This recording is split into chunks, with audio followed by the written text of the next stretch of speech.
दोस्तों मुझे आज भी याद है 16 सितंबर 2016 जब यूपीएससी का 2016 का प्रीलिम्स का रिजल्ट जो है रिलीज हुआ। उस रिजल्ट में मेरा नाम नहीं था। मैंने बहुत डिफरेंट तरीके से सर्च किया, कभी रोल नंबर डाल के सर्च किया, कभी नेम डाल के सर्च किया, बट मेरा नाम वहां पर नहीं था। और रिजल्ट देखते ही मेरे आंसू चालू हो गए। वैसे तो मैं बहुत स्ट्रांग आदमी हूँ, ठीक है, जल्दी रोना नहीं आता, लेकिन कहीं ना कहीं उस रिजल्ट को देखकर मुझे बहुत रोना आ रहा था और मैं खुद को कंट्रोल नहीं कर पा रहा था। मैं वॉशरूम गया, वहां पर भी रोया, घर आके बाथरूम से आगे वापस घर वालों को बताया कि भाई मेरा सिलेक्शन नहीं हुआ है। और उस पूरी रात में यही सोचता रहा कि भाई अब आगे क्या। मतलब मैंने इस एग्जाम के लिए अपनी पूरी मेहनत झोंक दी थी, ठीक है, पूरे एफर्ट मैंने किए, और उसके बाद मेरा प्रीलिम्स में सिलेक्शन नहीं हुआ, तो मैं अब अपने आप को कैसे फेस करूं और लोगों को किस तरीके से जवाब दूं कि भाई मेरा क्या बना। क्योंकि लोग मुझसे पूछते थे प्रीलिम्स के बाद कि भाई रिजल्ट आया, क्या बना, और उनको फेस करने के लिए मेरे पास अब इतनी हिम्मत नहीं थी कि भाई उनको जवाब दे पाऊं कि मेरा नहीं हुआ है। तो पूरी रात यही शोक में गया कि भाई अब क्या करूंगा। दोस्तों आप में से भी बहुत लोगों के साथ कल ये सिचुएशन गुजरी होगी जब यूपीएससी प्रीलिम्स का रिजल्ट आया है।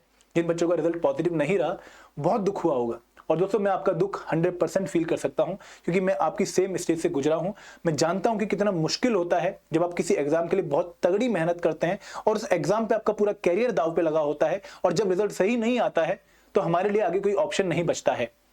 तो उसे शोक मनाना बहुत जरूरी है, अपनी गलतियां आइडेंटिफाई करनी बहुत जरूरी है, दुख मनाना बहुत जरूरी है, लेकिन उससे भी ज्यादा जरूरी है कि आप आगे के लिए प्लानिंग कर लें कि अब आगे मुझे क्या करना है।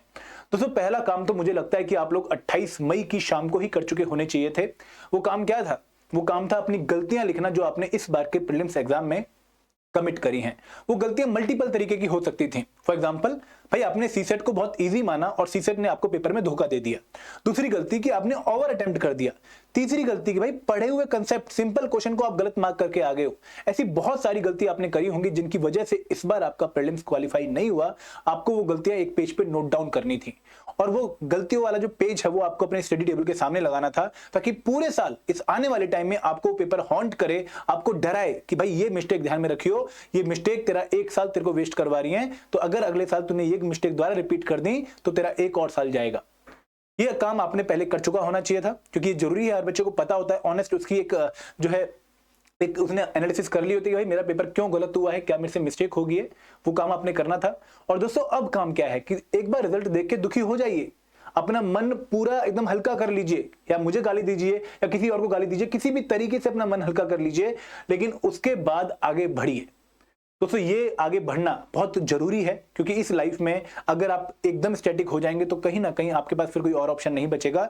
तो this is the right moment जहां पर आज आप बैठ के सोचिए कि मुझे क्या करना है। आपके पास मल्टीपल ऑप्शन है। अगर मान लो आपके अटेम्प्ट खत्म हो गए तो आप अपने कैरियर के बाकी ऑप्शंस के बारे में सोचिए कि भाई मुझे प्राइवेट जॉब करनी है, या फिर कोई और गवर्नमेंट एग्जाम टारगेट करना है जिसके लिए मैं अब एलिजिबल हूं, या फिर सेकंड ऑप्शन कि मुझे अगले साल यूपीएससी की तैयारी करनी है। बहुत बढ़िया भाई, करनी चाहिए अगले साल यूपीएससी की तैयारी, क्योंकि अगर आपने यूपीएससी को अपना ड्रीम माना है, अगर वो आपका अल्टीमेट ड्रीम है, तो उसको फॉलो करना चाहिए आपको, और उसके लिए अब और मेहनत करनी चाहिए। आपको पिछले साल से ज्यादा एफर्ट अब डालने चाहिए, और उसकी सटीक प्लानिंग कि यार मुझे इस पर्टिकुलर डेट तक ये कर लेना है, उसके बाद मुझे ये करना है, और उसके बाद मुझे ये करना है। एकदम क्लियर कट प्लान आज आपका चाकआउट हो जाना चाहिए, और कहां से पढ़ना है, कैसे पढ़ना है, क्या अप्रोच होनी चाहिए, अगेन वो आज फाइनल हो जानी चाहिए, ताकि आप अब और दिन वेस्ट ना करें दुख मनाने में या फिर अगले साल की प्लानिंग करने में। जो भी होगा वो आज होगा, और आज के बाद सिर्फ और सिर्फ तैयारी होगी, उसके अलावा और कुछ नहीं होगा।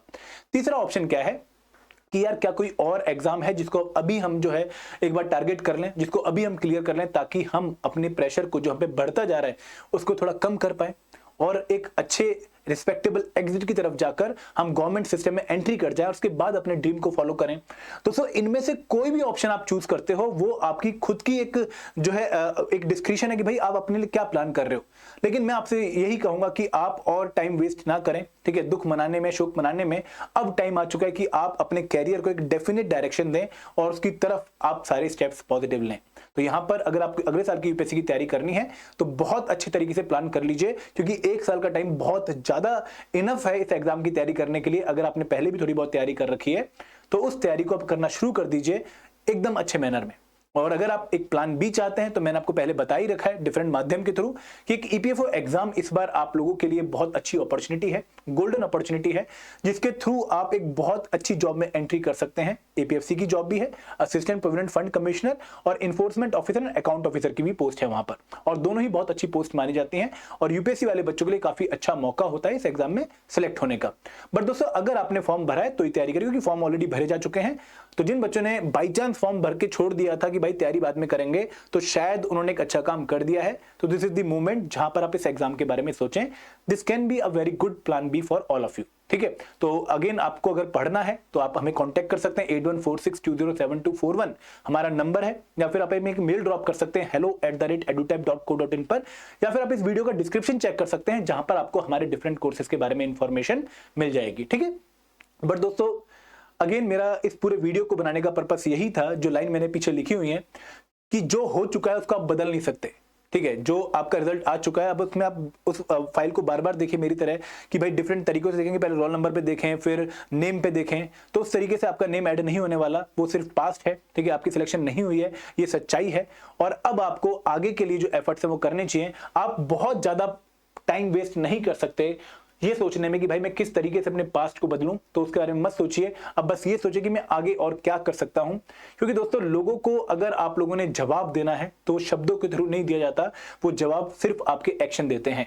तो this is the ultimate line I want to say, please work hard. ठीक है, just motivate yourself and this is the right moment जहां पर आप पूरी स्टेटस एनालिसिस करके आगे बढ़ सकते हैं। Thank you very much.